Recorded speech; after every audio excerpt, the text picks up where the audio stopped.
સૌને પ્રણામ. કવિતા કક્ષ ભાવનગરનો એ રીતે આભાર માનું છું કે યુરોપમાં જ્યારે નવજાગરણ થયું એટલે કે રેનેસાન્સની શરૂઆત થઈ એ પહેલાં એવું માનવામાં આવતું હતું કે આ બ્રહ્માંડના કેન્દ્રમાં પૃથ્વી છે. નવજાગરણ પછી કોપરનિકસ, ગેલિલિયો બધાએ એવું કહ્યું કે ના, એવું નથી, આ બ્રહ્માંડના કેન્દ્રમાં સૂર્ય છે. કવિતાના કેન્દ્રમાં ભાવક છે, એવું કવિતા કક્ષે આજે હિંમતપૂર્વક કહ્યું છે,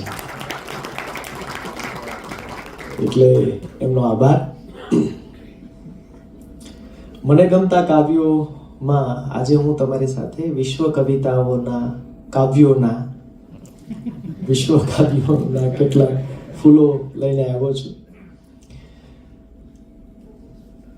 આમાં માનીને ચાલવાનું છે કે મને ગુજરાતી કાવ્યો ગમે જ છે, પણ કારણ કે આ બધી અંગ્રેજી કવિતાઓ કે રશિયન કવિતાઓ કે ચેક કવિતાઓ ગુજરાતીમાં સુલભ નથી, એટલે એક આ આપણે મંચનો ઉપયોગ કરીને આપ સૌ સાથે વહેંચવી છે.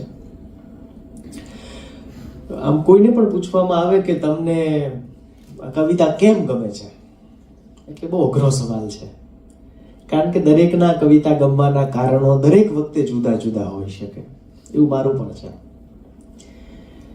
તો મેં થોડાક કાવ્યો આપણી સમક્ષ લાવ્યો છું. ગુલઝાર સાહેબે કીધું છે કે આંખો કો વિઝા નહીં લગતા, સપનોं की સરહદ નહીં હોતી. તો આપણે સૌ આજે એક કાવ્યાત્મક વર્લ્ડ ટૂર ઉપર જઈએ.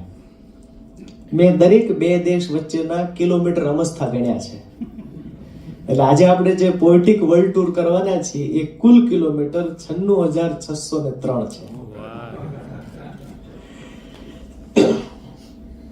હમણાં જે વાત થઈ પાબ્લો નેરુદાની, એમાં એક કરેક્શન એવું છે, મારાથી ભૂલમાં એવું લખાઈ ગયેલું કે મેક્સિકન છે, પણ ખરેખર એ ચીલીના છે, મેક્સિકોના નથી. તો આપણે પહેલા જઈએ ભાવનગર થી સીધા ચીલી, અને કવિ માટે નિકોબાર પારા નામના એક કવિ શું કહે છે, કવિતાની શરત સમજાવે છે. એ કહે છે, તું તારી ઈચ્છા પ્રમાણે લખ, તને ઠીક લાગે એ શૈલીમાં લખ, એક જ રસ્તો સાચો છે એ નક્કી કરવામાં પુલ નીચે ઘણું રક્ત વહ્યું છે, માટે તું તારી ઈચ્છા પ્રમાણે લખ, કવિતામાં બધું ચાલે, બસ એક જ શરત છે.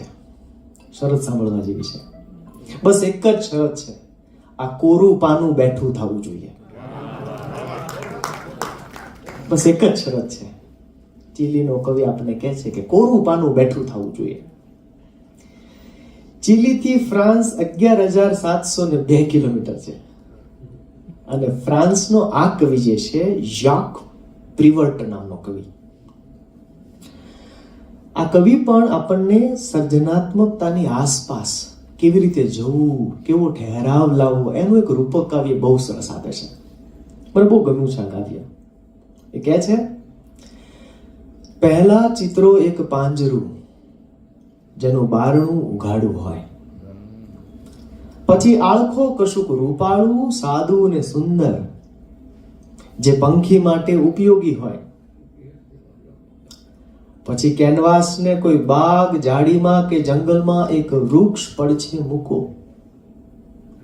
ને મૂંગા મૂંગા શાંતિથી એની પાછળ સંતાઈને ઉભા રહો.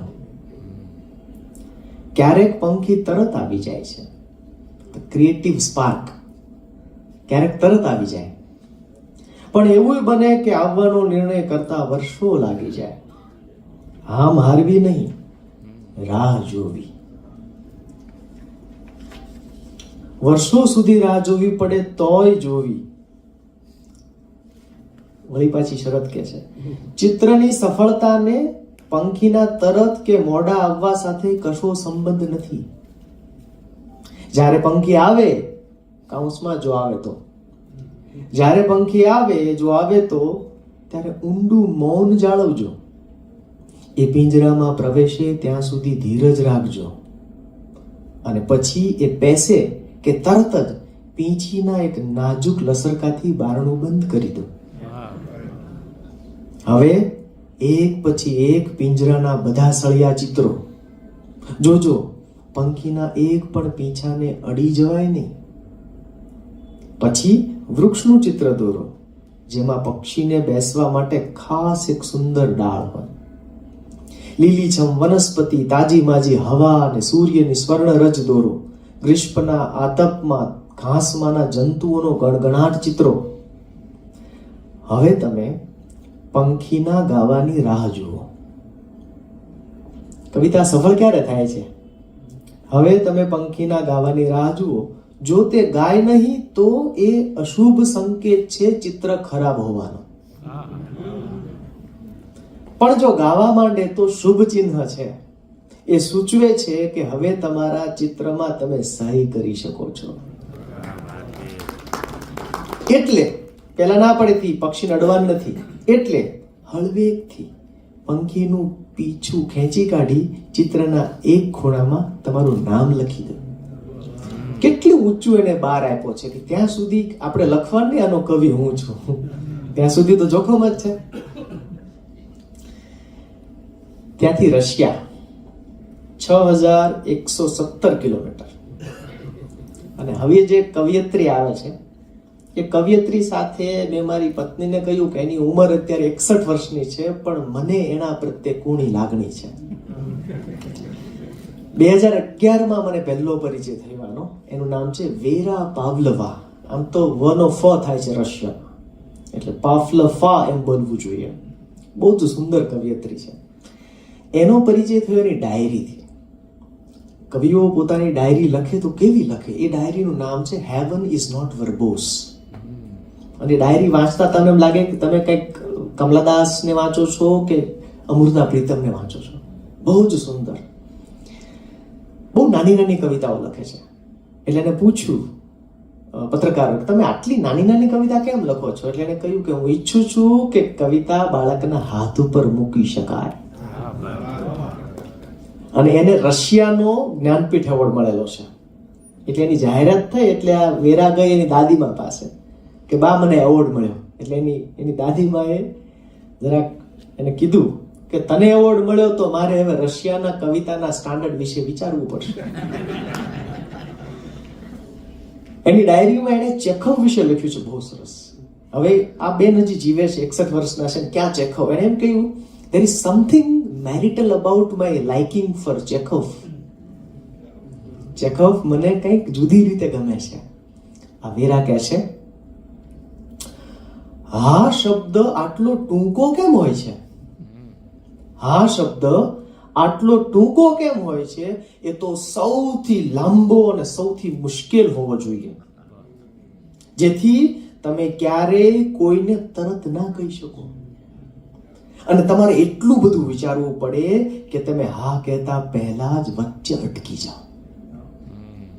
બસ આટલું. આવા નાના નાના કાવ્યો આપણને આપે છે.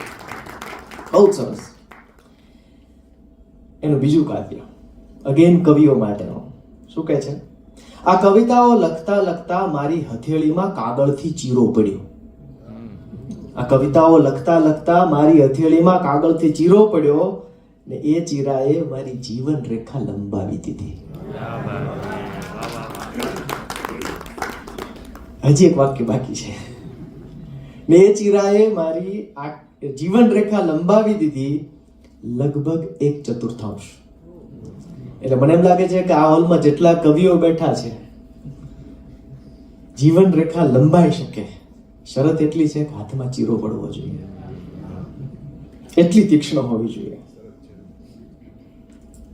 એની એક બીજી કવિતા છે, મને અત્યારે યાદ આવે છે. એને કીધું કે શિયાળામાં જાનવર, વસંતમાં છોડ.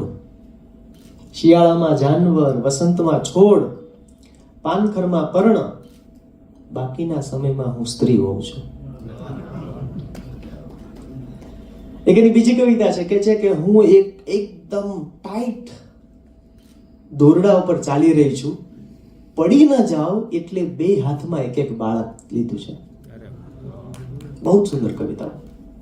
એ જ ગામમાંથી એક બીજી કવિતા, બીજા કવિયત્રી જેનું નામ છે એન્ના આખ્મતોફા, અને એકદમ આપણે રૂજુ કહી શકાય એવી કવિતા. ફરિયાદ શું છે?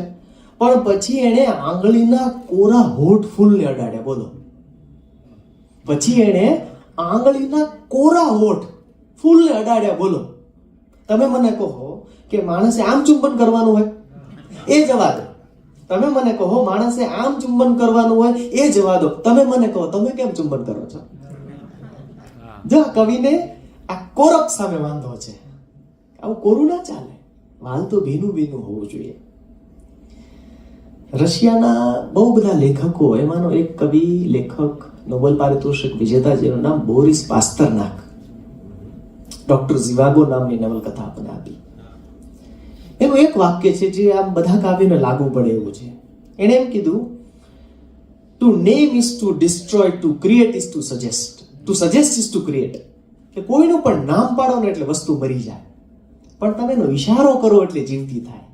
એટલે દરેક કવિતાએ કોઈને કોઈ ઈશારો કરવાનો છે. હું જ્યારે કવિતા વાંચું છું, કાવ્ય વાંચું છું, ત્યારે મારું જે મન છે, મારો જે બિલોરી કાચ છે, એ આવા ઈશારા શોધવા તરફનું જાય છે. ગ્રીસ જઈએ આપણે હવે.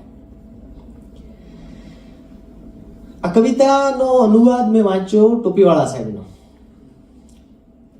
કોન્સ્ટેન્ટિન કેવેફી નામનો એક કવિ, અને ટોપીવાળા સાહેબે આનો અનુવાદ કર્યો. પણ મને એમ થયું કે એને હજી જરાક બીજી રીતે કરી શકાય, એટલે મેં પણ ટ્રાય કરી. હવે મેટાફર, કલ્પન ને જુદી રીતે કવિ કેવી રીતે લઈ આવે, બહુ મજાનું છે. બારીઓની શોધમાં આમ તેમ હું અંધારા ઓરડાઓમાં મારા જુલમગાર દિવસો કાપું છું. એકાદ બારી ખોલે તો હાશ થાય, પણ એકેય બારી મળી નહીં, અથવા તો હું જ બારી શોધી ન શક્યો. પણ મને બારી ન મળી એ સારું જ થયું. હવે જો અહીંથી કેવો વિફરે છે, મેટાફર આખો ઊંધો વળે છે. સામાન્ય રીતે બારી ઉઘડવું ન અજવાળું, આપણે બહુ પોઝિટિવ ગણતા હોઈએ છીએ, પણ આ કવિ કેવી રીતે કહે છે, પણ મને બારી ન મળી એ સારું જ થયું, કદાચ આ અજવાળું જ નવો આતંક લઈને આવે તો? કોણ જાણે આ બારી કઈ નવી વસ્તુ ઉગાડી દે. એટલે ગ્રીસનો કવિ આ જ બારીમાં, હમણાં આપણે જોયું પાબ્લો નેરુદા, એ શું કહે છે? કોઈ એકલા મકાનની માફક હું તારી રાહ જોઉં છું. તું ફરી મને મળવા ને મારામાં રહેવા નહીં આવે ત્યાં સુધી મારી બારીઓ દુખશે. બારીઓ દુખશે. બારીનું મેટાફર બે કવિઓ કેટલું સરસ કરે છે. આ એક કવિતાએ મને ઘણા બધા મિત્રો આપ્યા સોશિયલ મીડિયા ઉપર. ઇટલી, ગ્રીસથી ઇટલી તમારે જવું હોય તો 1090 કિલોમીટર થાય. જીઓ ઇવાન, તું પ્રવાસ કર. કોઈ કવિતાને આમ તો હમણાં એવું કહેવાય છે કે સોશિયલ મીડિયા ઉપર જે કવિતા લખાય ને એને લાઇક્સ મળે એ બહુ કવિતા કહેવાય નહીં. પણ મારો તો ભાવાનો વાત છે. તો લગભગ 66,000 લોકોએ આ કવિતાને જોઈ, એમ એવું ફેસબુક કે 66,000 લોકો. મજાની વાત એ છે કે જેમ દરેક પુસ્તક એક ચોક્કસ સંજોગ જોઈને આપણા જીવનમાં પ્રવેશતું હોય છે, એવું જ કવિતાનું પણ મને એવું લાગે છે ધીમે ધીમે. હું ચાઇનાના ગાર્ડનમાં ગયા વર્ષે બેઠેલો અને નિરાતે, અને અચાનક સોશિયલ મીડિયામાં આ કવિતા આવી પ્રવાસ વિશેની, અને એટલી બધી ગમી ગઈ કે ત્યાં જ મેં એનો અનુવાદ કર્યો. સાંભળો. તું પ્રવાસ કર, નહીતર તું જાતિવાદી બની જઈશ, અને તને લાગશે કે તારા જ ચામડી, રંગ, રૂપ અને વંશ શ્રેષ્ઠ છે, કે માત્ર તારી જ ભાષા મીઠી છે, અને તને લાગશે કે આ જગતમાં તું ને તારા લોકો જ સૌથી પ્રાચીન ને મહાન છે. તું પ્રવાસ કર, નહીતર તારું મન મંદિર બીમાર બનશે, કારણ કે એમાં તાજા વિચારોની ધજા નહીં ફરકતી હોય. તારા સપના પાંગળા જન્મશે, અને તને ટીવી વાળા જે દેખાડશે એ જ સાચકલું લાગશે, અને નવા દુશ્મનો બનાવવા વાળામાં જ તારી શ્રદ્ધા સ્થિર બનશે. ને પછી તું કાયમ ફફડાટમાં જીવીશ. માટે તું પ્રવાસ કર, કારણ કે પ્રવાસ શીખવે છે કે માણસ ગમે તે મલકનો હોય એને રામ રામ તો કહી જ શકાય. અને ભીતર ગમે તેવું અંધારું લઈને ફરતા દરેકના ખબર અંતર પૂછી જ શકાય. તું પ્રવાસ કર, કારણ પ્રવાસ તાબે થતા નહીં પડકાર ઝીલતા શીખવે છે. કોઈ પણ ગ્રંથિ વગરના લોકો જેવા છે એવા એમને સ્વીકારવા તું પ્રવાસ કર. તારું પોતને પાણી માપવા તું પ્રવાસ કર. સરહદ સંસ્કૃતિ કે પરંપરાથી પર છે એવા વિશ્વ કુટુંબનો ભાગ બનવા તું પ્રવાસ કર. પ્રવાસ અનહદ શીખવે છે. તું પ્રવાસ કર. આ કવિતામાં મને જે મજા પડી એ અહીંયા છે. બાકી બધા તો ફાયદા, ઓબ્વિયસ ફાયદા કીધા છે. પણ હવે તું પ્રવાસ કર, નહીતર તને એમ જ લાગશે કે તારે માત્ર બહારની દુનિયાના રંગરૂપ જોવાના છે. પણ દોસ્ત, પ્રવાસ તારી ભીતરની જાકમ જોળ સાથે તને રૂબરૂ કરાવશે. માટે તું પ્રવાસ કર. અંદર લઈ જાય સતત. વેરા પાવલોવાની જેમ એક બીજો કવિ હમણાંથી ચડ્યો છે, વારંવાર ચડ્યો છે. પેલેસ્ટીન, મોહમ્મદ દારવિશ, પેલેસ્ટીનનો કવિ. ઇટલીથી પેલેસ્ટીન 2286 કિલોમીટર. યુદ્ધો વિશે એને બહુ જ માર્મિક કવિતાઓ લખી છે. કે છે ને પછી તોપ ગોળા ઠરશે, ને પછી મોભીઓ ભેળા જમશે. ને પછી તોપ ગોળા ઠરશે, ને પછી મોભીઓ ભેળા જમશે. હું જ્યારે ભાવાનું વાત કરું છું ત્યારે મારો ઝુકાવ સહજ કાઠિયાવાડી તરફનો છે. એટલે એકઠા જમશે, જોડે જમશે, એમની ભેળા એવા શબ્દો સહજ આવી જાય છે. ને પછી તોપ ગોળા ઠરશે, ને પછી મોભીઓ ભેળા જમશે. એના પાળિયા દીકરા માટે ડોશી ડેલી કાયમ ઉઘાડી રાખશે. એના સાઈબાની વાટ જોતી નંદવાયેલી ચૂડલી થાંભલી થશે.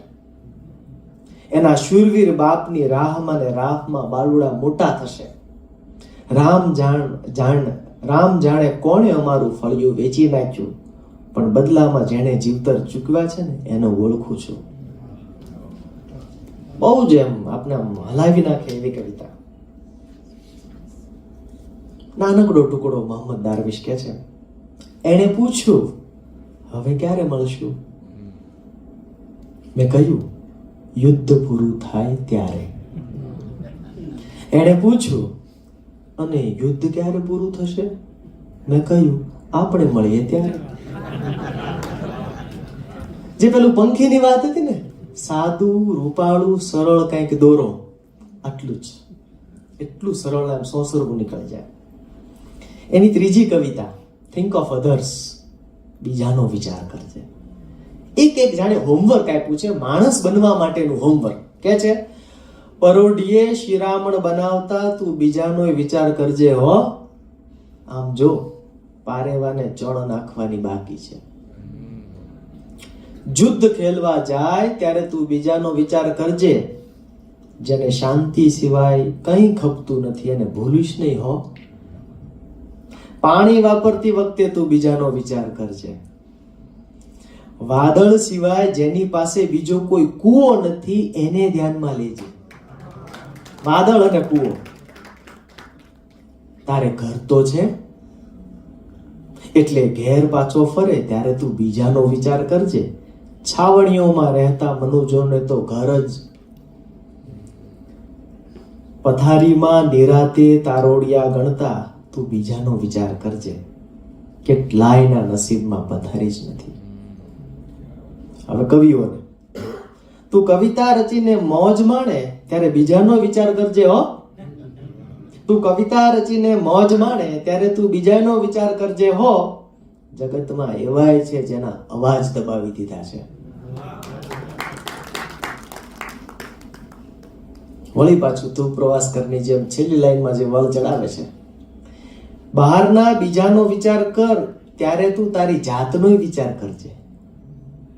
ઈ અંદર વાળાને કહેજે હું કોડિયું બનીને અંધારું કેવી રીતે ઉલેચું? અંદરવાળાનો વિચાર કરજે. મોહમ્મદ દારવિશ. ત્યાંથી બ્રાઝિલ 10,583 કિલોમીટર. આ કવિતાએ મને બહુ બધા સિનિયર સિટીઝનોની મૈત્રી કરાવી. ભાવનગરના એક કાર્યક્રમમાં આનું પઠન પણ થયું અને બહુ બધાએ ફોન કરી કીધું કે આ વાત બરોબર છે. કવિ છે મારિયો દી આંદ્રાદે. અને ઘણી વખત માણસ કંટાળે એમ, પછી બહુ કઈ કૃત્રિમ સ્માઇલ તો કેટલું થાય, થાક લાગે ને એનો, એક આ થાકેલી ભાવના જો તમે. મેં વર્ષો ગણી કાઢ્યા છે અને મને ખાતરી થઈ ગઈ છે કે હવે જેટલું જીવાયું એથી ઓછો વખત બાકી છે. આવતીકાલ કરતા ગઈકાલ વધુ છે.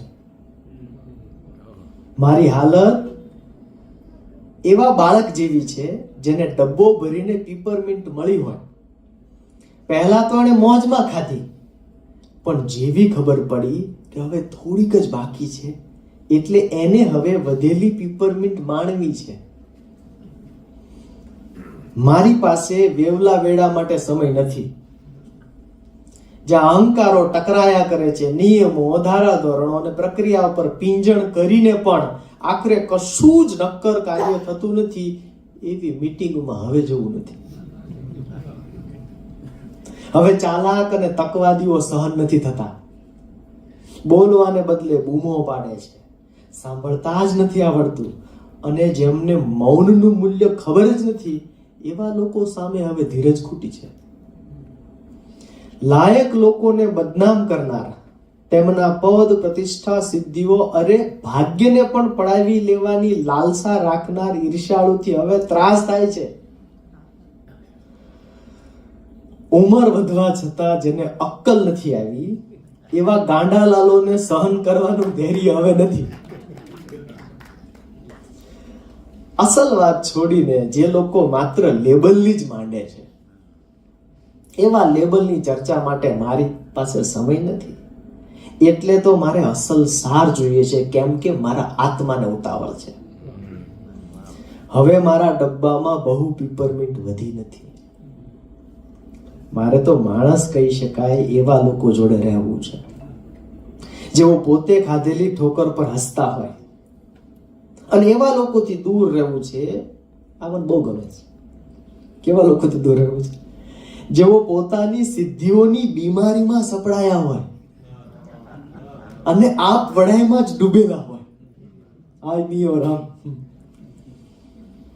મારે એમની નજીક જવું છે કે જેઓ પોતાની જવાબદારીઓથી ભાગતા ન હોય, માનવ ગૌરવનું રક્ષણ કરતા હોય અને જેને સત્ય અને પ્રામાણિકતા સિવાય બીજું કશું જ ન ખપતું હોય. હું મારી જાતને એવા લોકોથી ઘેરી લેવા માંગુ છું કે જેને બીજાના દિલને અડતા આવડતું હોય, કે જેમને જીવનની કારમી થપાટોએ અંદરથી કોમળ રહેવાનું શીખ્યું હોય. પરિપક્વતાથી આવતી તીવ્રતાથી જીવવા માટે મારે ઉતાવળ છે જ. મારી પાસે વધેલી પીપરમિન્ટને હું વેડફવા નથી માંગતો, કારણ કે મને ખાતરી છે અત્યાર સુધીમાં ખાધેલી તમામ કરતા એ સૌથી વધુ સ્વાદિષ્ટ હશે. અને છેલ્લે કહે છે એનું લક્ષ્ય શું છે? મારું લક્ષ્ય પ્રિયજનો અને અંતરાત્મા સાથે શાંતિથી રહેવાનું અને સંતોષના ઓડકાર સાથે કાંઠે પહોંચવાનું છે. આપણી પાસે 2 જીવન હોય છે હિમલભાઈ. આપણી પાસે 2 જીવન હોય છે અને બીજું ત્યારે શરૂ થાય જ્યારે આપણને ખ્યાલ આવે છે કે આપણી પાસે ફક્ત એક જ છે. આજે આમ તીર લાગે ને ત્યારે મજા પડે કે વાહ, કે એનો જે થાક છે, એનો જે ફ્રસ્ટ્રેશન છે, ખરેખર એની જીવનની જે શોધ છે એમાં આ બધું આડું આવે છે એવું આપણને આમ દેખાયા કરે, સમજાયા કરે. એટલે આ બ્રાઝિલનો કવિ જે છે એ મજા કરાવે છે. કાશ્મીરમાં જે થયું એવું દુનિયાભરમાં કેટલી બધી જગ્યાએ થતું હોય અને આપણે એવું બધા સાંભળીએ છીએ, માનીએ છીએ કે દરેક કવિ એ પોતાના યુગનો અવાજ છે. હમણાં વચ્ચે જાવેદ અખ્તરની એક ક્લિપ બહુ વાયરલ થયેલી.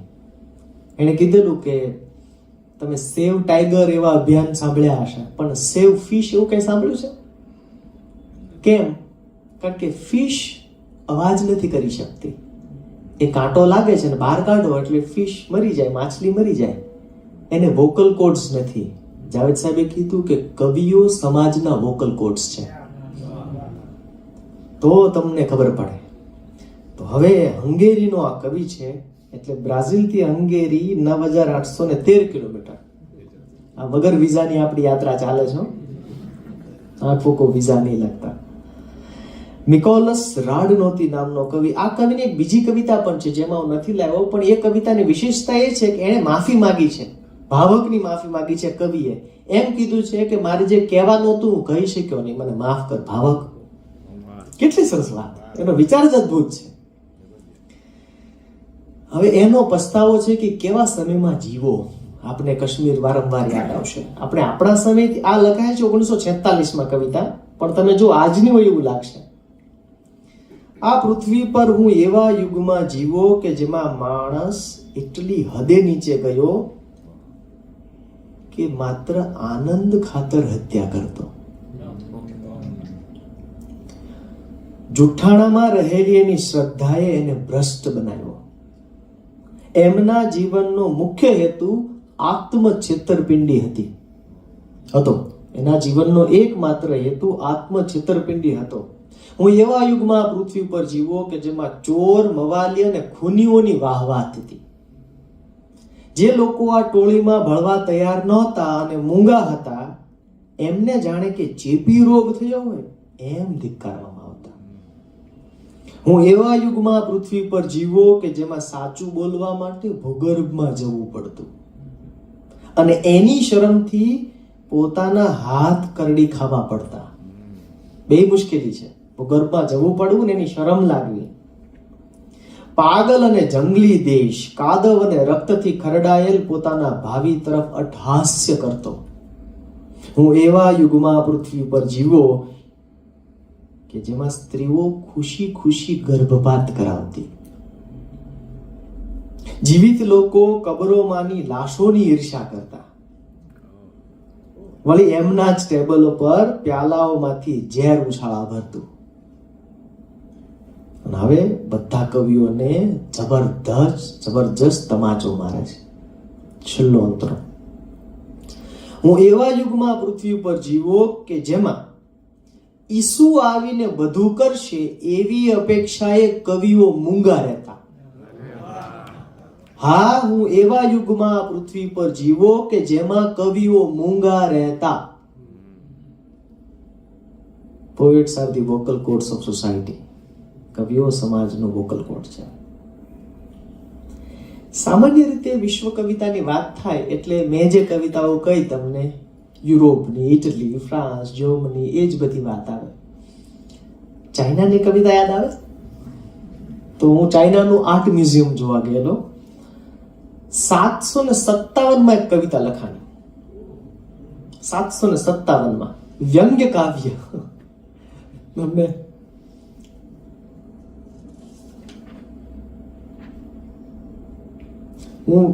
તમે ના આવ્યા હોત ને તો હું વધારે કોન્ફિડન્ટલી વાંચી શકત. પણ પણ તમે મારા સારોદય છો. સુતુંગ પો નામના કવિ લખે છે,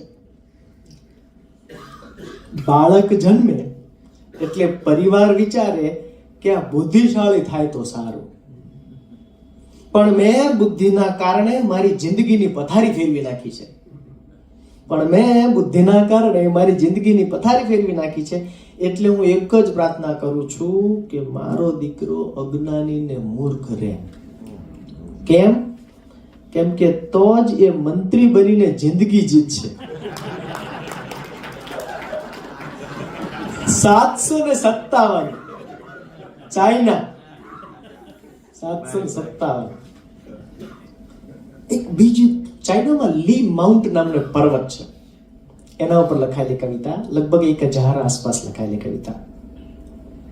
ચાઇનામાં પણ મેં જોયું પ્રાચીન ચાઇનીઝ જે કવિતાઓ છે બહુ નાની નાની છે. બાજુમાંથી જોયું, આખી હારમાળ જોઈ, એક છેડેથી બીજા છેડે ફરી વળ્યો, દૂરથી, નજીકથી, નીચેથી ને ચોટી ઉપર જઈને પણ જોયું. આ ગિરનારનો તાગ કા મળતો નથી? બાજુમાંથી જોયું, આખી હારમાળ જોઈ, એક છેડેથી બીજે છેડે ફરી વળો, દૂરથી, નજીકથી, નીચેથી ને ચોટી પર જઈને પણ જોયું. આ ગિરનારનો તાગ કા મળતો નથી? ક્યાંક હું જ તો ગિરનાર નહીં હોઉં ને. લી માઉન્ટ આપણો તો ગિરનાર નજીક છે. ચાઇનાથી ઇંગ્લેન્ડ 7,842 કિલોમીટર. ફરી પાછું કાશ્મીરની ઘટના. આટલી બધી કવિતામાં સૌથી પાવરફુલ જો મને કોઈ રૂપક લાગ્યું તો આ છે. હવે આવે છે બે જ પંક્તિ. રૂપકની દ્રષ્ટિ જોજો તમે.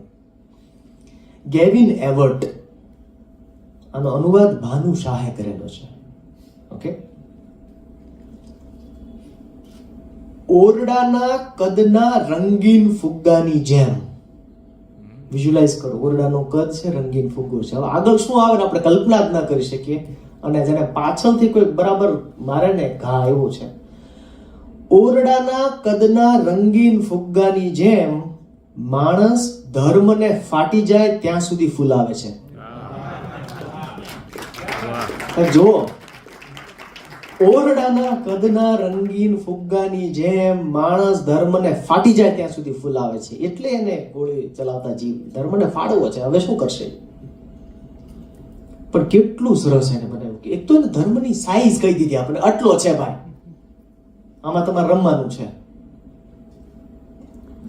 બીજો કવિ ઇંગ્લેન્ડનો રુદયાર્ડ કિપલિંગ.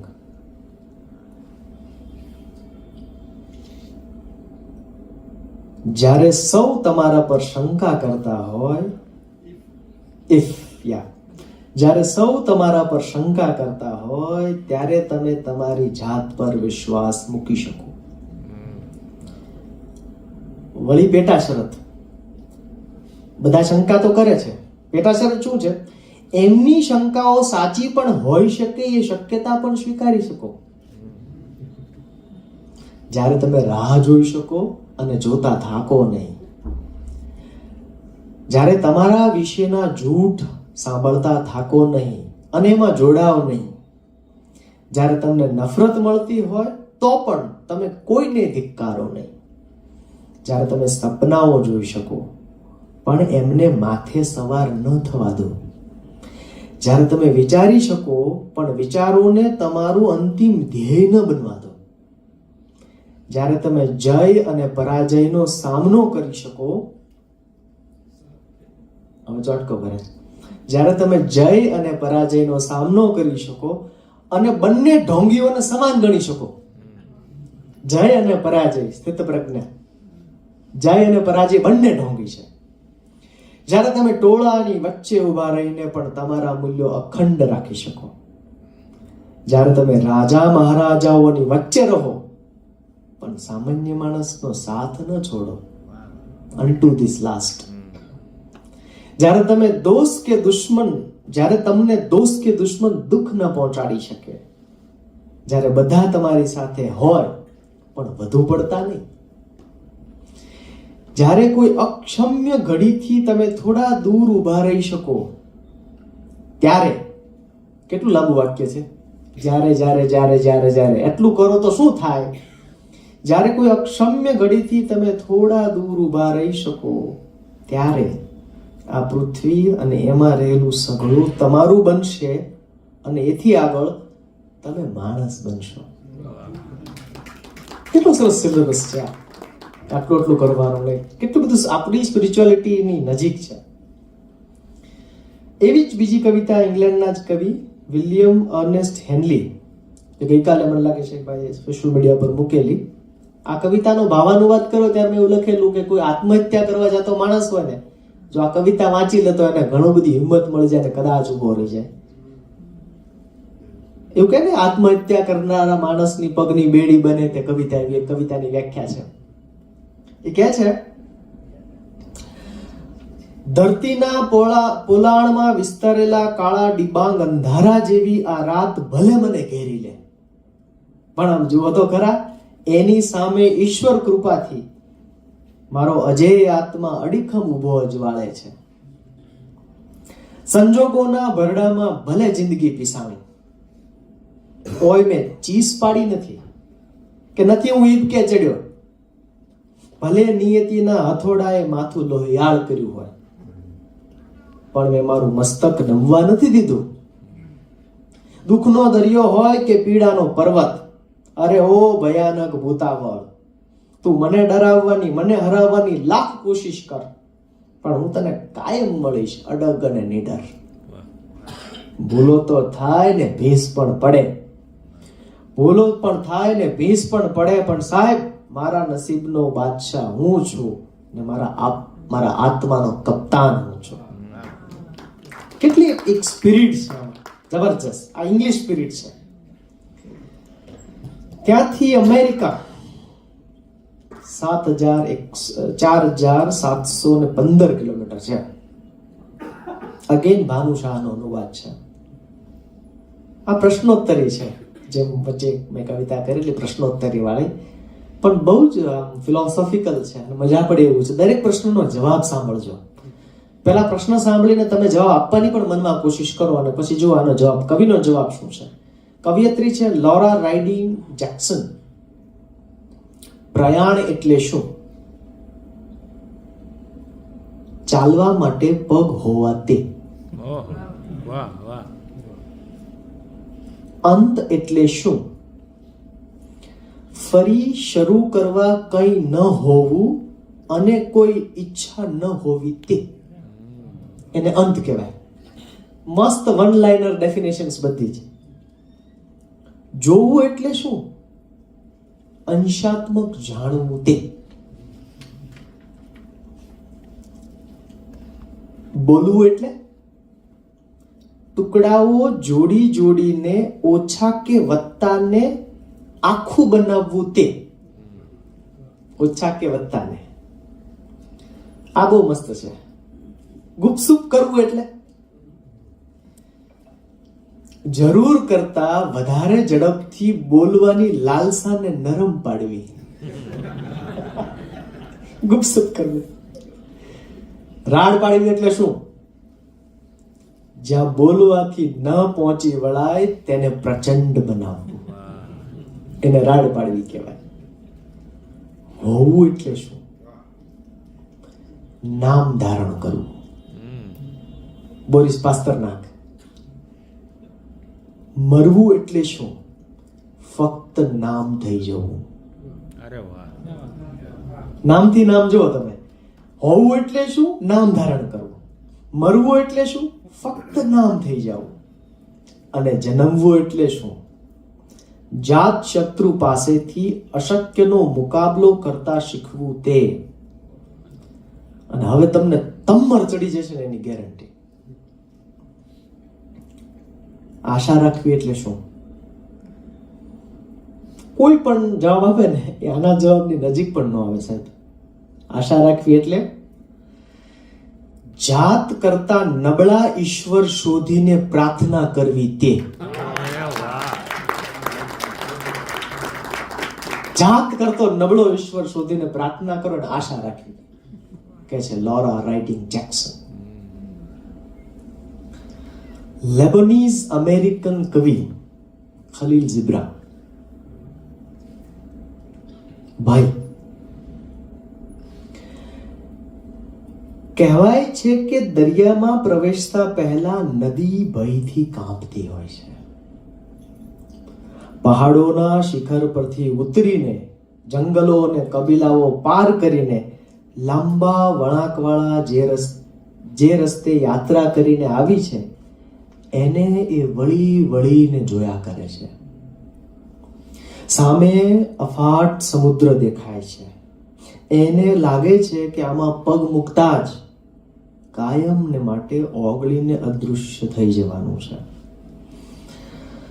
પણ હવે બીજો કોઈ રસ્તો નથી. નદી પાછી વળી શકે નહીં. કોઈ પાછું વળી શકે નહીં. અસ્તિત્વમાં પાછું વળવું અશક્ય છે. અમારા એક professor DS Mishra, late professor DS Mishra કહેતા, સાહિત્ય જે છે, literature is always about what could have been. It is not about what is. What could, આમ થયું હોત તો, એમ માનીને કેટલાક લોકો પાછળ જવાની કોશિશ કરે. તો કે છે કોઈ પાછું વળી શકે નહીં, અસ્તિત્વમાં પાછું વળવું અશક્ય છે. નદીએ મહાસાગરમાં પ્રવેશવાનું જોખમ ખેડવાનું જ છે, કારણ કે તો જ ડર દૂર થશે. કારણ કે તો જ એને ખબર પડશે કે વાત દરિયામાં ઓગળવાની નથી, પણ સ્વયં દરિયો બનવાની છે. ઘણી વખત આપણે આમ કોઈ નવું કામ કરતા આપણે જે ઝીઝક થાય છે, કરવું ના કરવું, અત્યારે કરવું પછી કરવું, પણ સ્વયં દરિયો બનવાની છે. સાહિત્ય કલા સાથેનું જ એટલી જ તીવ્રતાથી જોડાયેલું મારું બીજું કામ કેળવણીનું છે, શિક્ષણનું છે. એટલે એમાં શિક્ષણની કવિતાઓ પણ આવે છે. મારી એક ખોજ પણ હોય છે કે શિક્ષણને કાવ્ય તત્વ કેટલું મદદ કરી શકે, એવી એક મારી ખોજ છે. અમેરિકાના એક બહુ સારા કવિ, એને બાળ કાવ્યો લખ્યા અને આખી પેઢી એમના કાવ્યો વાંચી, ગાય, નાચીને ઉછરી. એ કવિનું નામ છે શેલ સિલ્વરસ્ટીન. આના મેં ઘણા કાવ્યોના ગુજરાતી કર્યા, પણ અત્યારે 2 કાવ્યો તમને વાંચી સંભળાવું. એકનું ભાષાકર્મ, બાળકને પણ મજા પડે, આપણને પણ મજા પડે એવું છે. ભાષાકર્મ જુઓ, સ્પૂનરિઝમ સ્ટાઇલ એને વાપરી છે. એક પસલું ગયું સુસ્તકાલય, એક પસલું ગયું સુસ્તકાલય, અને ત્યાં પજારો પુસ્તકો હતા. ઇતિહાસના ઇસ્તકો, ભૂગોળના પુસ્તકો, ઇતિહાસના ઇસ્તકો, ભૂગોળના પુસ્તકો, અને કેટલાય તો વળી પારતાના પુસ્તકો. એણે એક પછી એક બધાયને ફંફોસ્યા. તમને ખબર છે એણે કયું ઉપાડ્યું? વિજ્ઞાનનું પુસ્તક, કવિતાનું પુસ્તક. કેવા કે મસ્ત છે. વિજ્ઞાનનું પુસ્તક, કવિતાનું પુસ્તક. ના રે ના, એણે તો લીધું પસવાનું પુસ્તક. હવે ઇંગ્લિશમાં કલ્પના કરી જો આ કવિતાની, કેવી રીતે એને લખી હશે, મજા આવે. એક બીજી એની કવિતા છે. એ કવિતાનું શીર્ષક છે યસીસ એન્ડ નોઈસ. એને મેં ગુજરાતી કર્યું હાયા ને નાયા. યસીસ એન્ડ નોઈસ. કોઈ ગમે તે સૂચવે, ઓલા હાયા બધાને હાથ પાડે,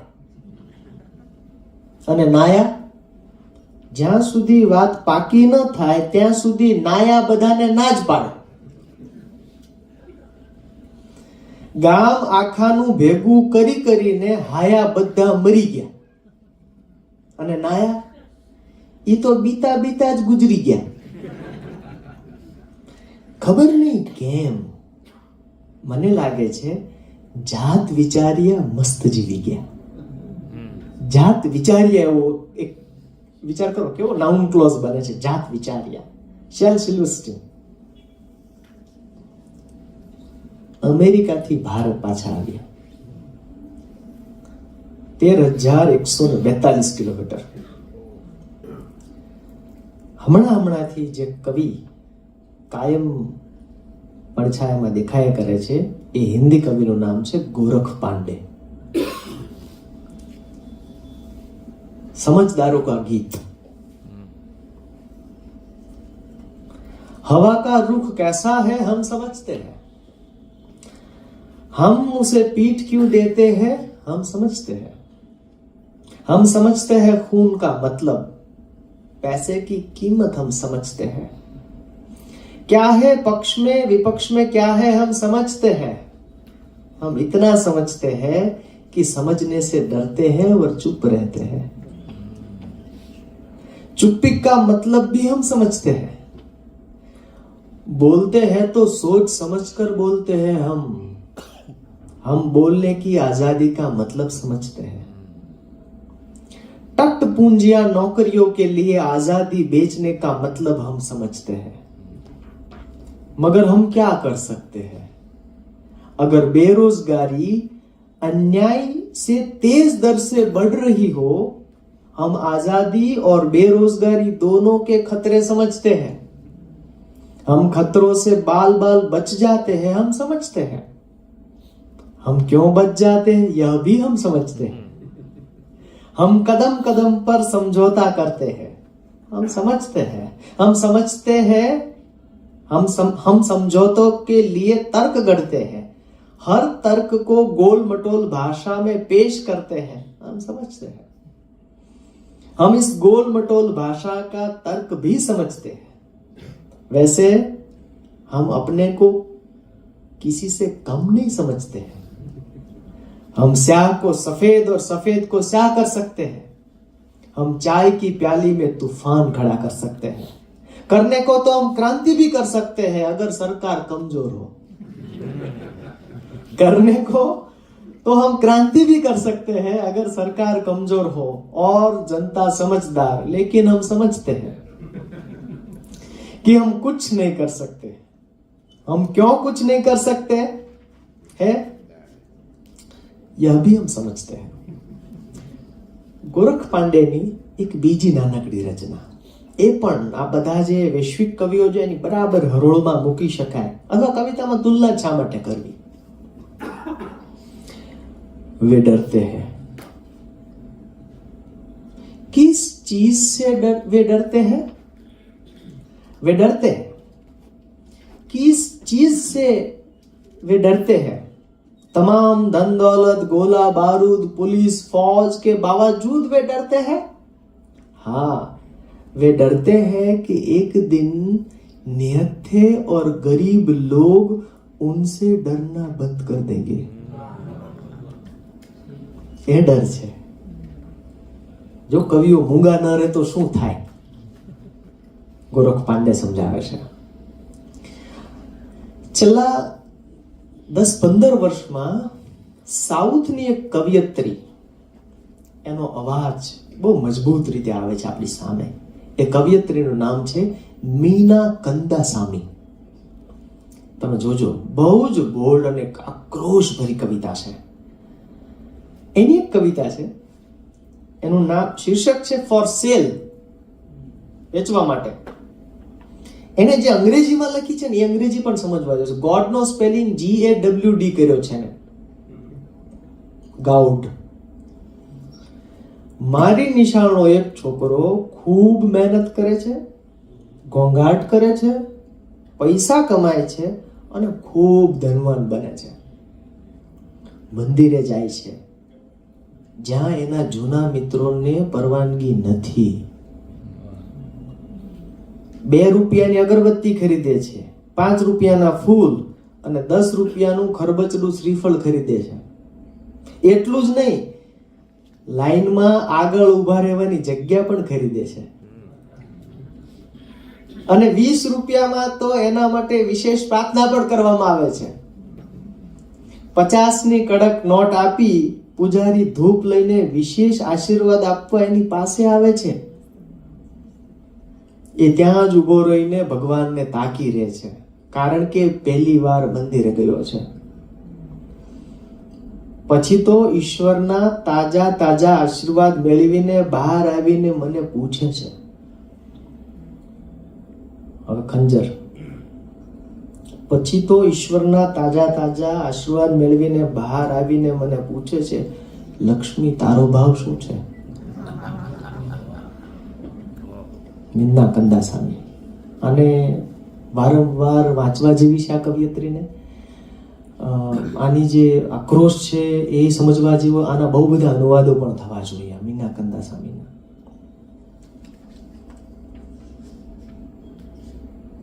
કેદારનાથ સિંહ। કવિતાનું શીર્ષક છે વિજ્ઞાન और नींद। બહુ મજાની સરળ એની સ્ટાઇલમાં। जब ट्रेन चढ़ता हूं तो विज्ञान को धन्यवाद देता हूं, वैज्ञानिक को भी। जब उतरता हूं वायुयान से तो ढेरों धन्यवाद देता हूं विज्ञान को और थोड़ा सा ईश्वर को भी। पर जब बिस्तर पर जाता हूं और रोशनी में नहीं आती नींद तो बत्ती बुझाता हूं और सो जाता हूं विज्ञान के अंधेरे में नींद अच्छी आती है. કેટલા સરસ કેદારનાથ સિંહ આપણા. અને છેલ્લી કવિતા કેદારનાથ સિંહની છે, એનું પણ મેં ગુજરાતી કહ્યું, પણ મને એમ લાગે છે કે હિન્દી એનું બહુ વધારે સારું છે મારા ભાવાનું વાત કરતા. उसका हाथ अपने हाथ में लेते हुए मैंने सोचा. હવે ગમે તેનો હાથ કલ્પી લેજો તમે, ગમે તેનો. હું અહીંયા કલાનો અને સાહિત્યનો હાથ સમજુ છું, કવિતાનો હાથ સમજુ છું.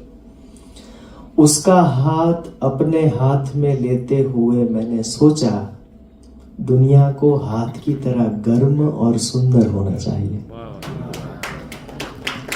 મને એમ લાગે છે કે આ બધી કવિતા કક્ષનો આ પ્રયાસ છે એ આ દુનિયાને વધુ હૂંફાળી, વધુ પ્રેમાળ, વધુ સુંદર બનાવવા તરફનો છે. મને ગમતા આ બધા કાવ્યો, ચિત્ર વિચિત્ર કાવ્યો, આપણી 96,000 કિલોમીટરની યાત્રા વગર વિઝાની અહીં આપણે અટકાવીએ.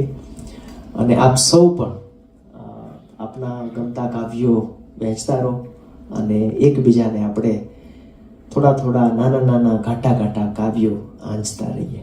Thank you.